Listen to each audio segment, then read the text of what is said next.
Have you ever wondered what would happen if you just stopped chasing, stopped reacting, stopped fighting the noise inside your head? Imagine a moment so silent that even your thoughts bow down in stillness. That's where Zen begins. A world where answers come not through words, but through silence, simplicity, and surprising stories that strike the heart like a lightning bolt of clarity. Today, I want to take you into that world. Not just with teachings, but with tales, Zen stories. Strange, simple, and profound. Some will confuse you, others will calm you, and a few might just change the way you see everything. So sit back, breathe deep, and let me take you into the silent wisdom of the Zen masters. The cup is full. There once was a man, an intelligent, wealthy man, who had heard about a Zen master living high up in the mountains. People said this master held the key to peace, to understanding the mind, and to real wisdom. So the man packed his finest clothes, gathered his servants, and made the long journey up the steep hills to meet the master. When he arrived, he was welcomed with warmth. They sat down and the man began talking,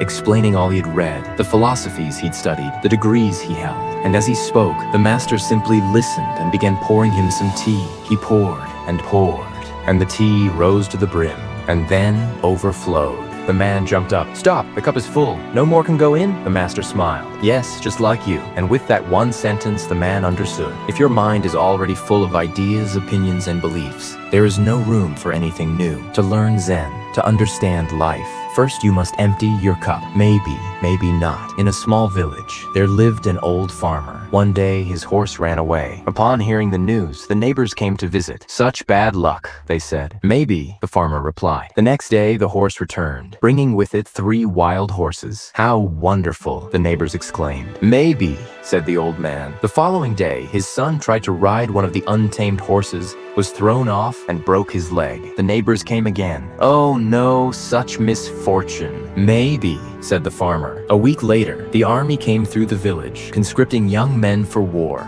They passed over the farmer's son because of his broken leg. "How lucky," the neighbors said. The farmer simply said, "Maybe." You see, life keeps changing. What looks like a blessing may turn into a curse. What feels like a curse may be saving you from something worse. Zen teaches us not to cling to immediate judgments. Life is too vast, too mysterious for that. Muddy Road, Tanzan, and Aikido were 2 traveling monks. One day, they came across a young woman trying to cross a muddy road. She wore fine clothes and couldn't get across without ruining them. Without hesitation, Tanzan picked her up, carried her across, and placed her gently down on the other side. They walked on in silence. Hours later, Aikido couldn't keep quiet any longer. He turned to Tanzan and said, "We monks aren't supposed to go near women. Why did you do that?" Tanzan looked at him, smiled, and said, "I left the girl there. Are you still carrying her? That is Zen. Let go. Don't carry the past. Most of us carry people, words, and wounds for days, weeks, years. But Zen shows us what you hold on to becomes your burden. Drop it." The sound of one hand clapping a student once came to a master, eager to understand Zen.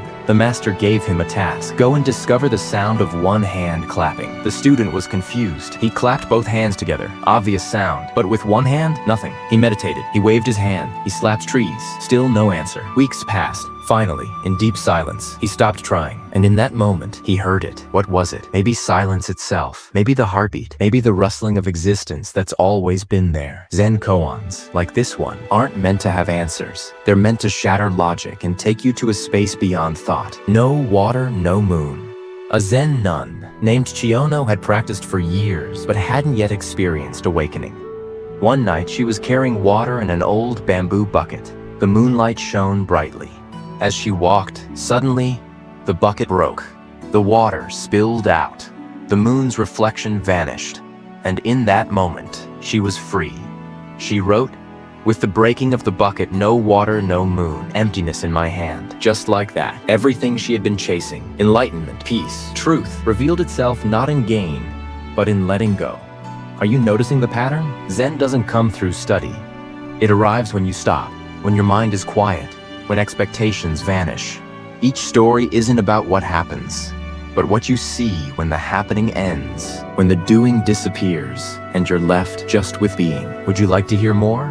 Because there are many more to share, and each one carries something special, not just for your ears, but for your spirit, the umbrella of sorrow.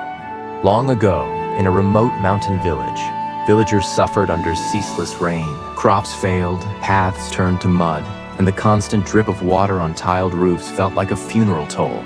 A traveling monk arrived one morning, carrying nothing but a simple, cracked umbrella. He walked through the village, his orange robes damp, his sandals squelching. Yet he moved with serenity. The villagers, worn and fearful, asked, "Master, why do you smile when our world weeps?" He held up the umbrella. "This umbrella is old," he said. "Its cracks let the rain through, but see how the drops, on touching these cracks, transform into tiny rainbows?" They peered at the broken umbrella, and in the midst of each droplet, they saw a prism of color.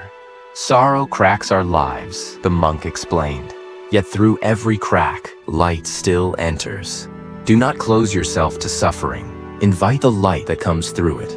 In that simple gesture, an umbrella cracked. The villagers learned that pain need not be the end of the story, but the gateway to unexpected beauty. The rope bridge. A young disciple wanted to cross a raging river in order to meet a famed Zen master on the other side. The only way across was a narrow rope bridge that swayed dangerously above the white water. Halfway across, wind howled. The rope creaked. His fear gripped him. He froze. His heart pounded. He thought, "If I go back, I'll have failed. If I go forward, I may die." Just then, he noticed the knots in the rope, frayed, worn, but still holding. He recalled the countless monks who had crossed before him. Each knot was a story of perseverance. Taking a deep breath, he pressed one foot in front of the other, focusing not on the miles yet to go, but on the knot beneath his toe. Step by step, knot by knot, he reached the other side. The master greeted him and said, "You did not cross the river crossed you." It was then the disciple realized, Zen isn't about conquering obstacles. It's about being carried by them, letting each challenge teach you balance, presence, and trust in the unseen. The flower and the roach. A monk once found himself staring at a lotus blossom rising pristine from the mud, its colors radiant, its petals unfurled in perfect symmetry. He felt exaltation, sublime, holy, untouchable. Moments later, a roach crawled across the flower's petal, leaving a tiny streak. Shocked, the monk recoiled, thinking of the flower's purity ruined. He reached out to wipe the roach away, but paused. He realized then that purity isn't defined by absence of imperfection, but by the flower's ability to open anyway. The lotus blooms despite the mud, and the monk understood. We too can unfold our true beauty amidst life's messes, imperfections, and all. Empty your hands. A student visited his teacher, hands full of books and scrolls. He wanted to show off his knowledge. The master looked at him kindly and said, "Come, help me carry water." They walked to a well and filled pails. On the way back, the student stumbled, buckets spilled. He cursed his clumsiness. Back at the temple, the master smiled and said, "All this learning is heavy, like these full buckets. Now set them down, empty your hands." The student dropped the pails, free at last. The master continued, "Only with empty hands can you receive the water of true understanding. Knowledge is precious, but wisdom is received when we let go of what we think we know." The tiger's smile. A monk meditated in a cave high on a mountain. One night, a fierce tiger approached and lay at the cave's entrance. The monk did not flinch. As dawn broke, the tiger rose, stretched, and gave what looked like a rictus grin, its curved canine mouth resembling a smile, before it vanished into the forest. A fellow monk asked, "Weren't you afraid?" The first monk replied softly, "No. When we are completely present, even a tiger's fang can feel like a smile." Zen teaches us that fear dissolves when we rest fully in the now. What scares you tomorrow cannot touch you today. Silence speaks. A novice monk asked his teacher, "How can I attain enlightenment?" The teacher picked up a brush, dipped it in ink, and wrote one character on a scroll, Mu, meaning no or nothingness. He handed it back and remained silent for days. The students stared at the single word. Days turned to weeks. No lectures, no rituals, just that one character.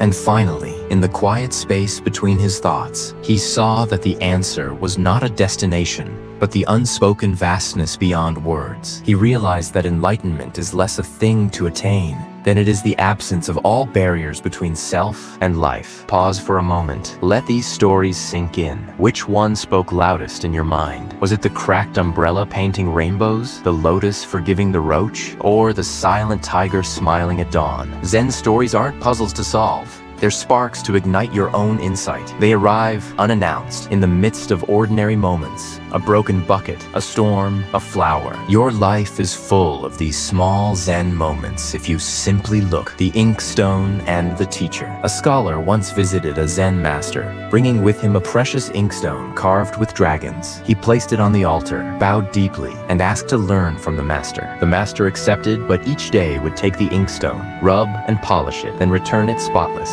This continued for weeks. Annoyed, the scholar asked, "Master, why do you polish my inkstone but never teach me?" The master replied, "Because a dull stone writes no words. When your mind is polished, clear and empty, it can receive the teachings that flow like ink. Your mind is your inkstone. When it's clouded by distraction and clutter, no teaching can be written. Clear it first." And so, the stories end. Or perhaps, they've only just begun, because Zen isn't something you finish listening to. It's something that begins to echo inside you, in the quiet moments, in the pauses between words, in the way you notice your breath when no one is speaking. Maybe the next time you spill water, you'll remember the moon. Maybe when life doesn't go as planned, you'll whisper, maybe. And perhaps when you carry someone in your mind longer than needed, you'll smile and let them go. Zen doesn't ask you to change the world. It invites you to see the world differently, to return, not to something new, but to what has always been here. This moment, this breath, this now. So if these stories stirred something in you, if even one moment brought you peace, a smile,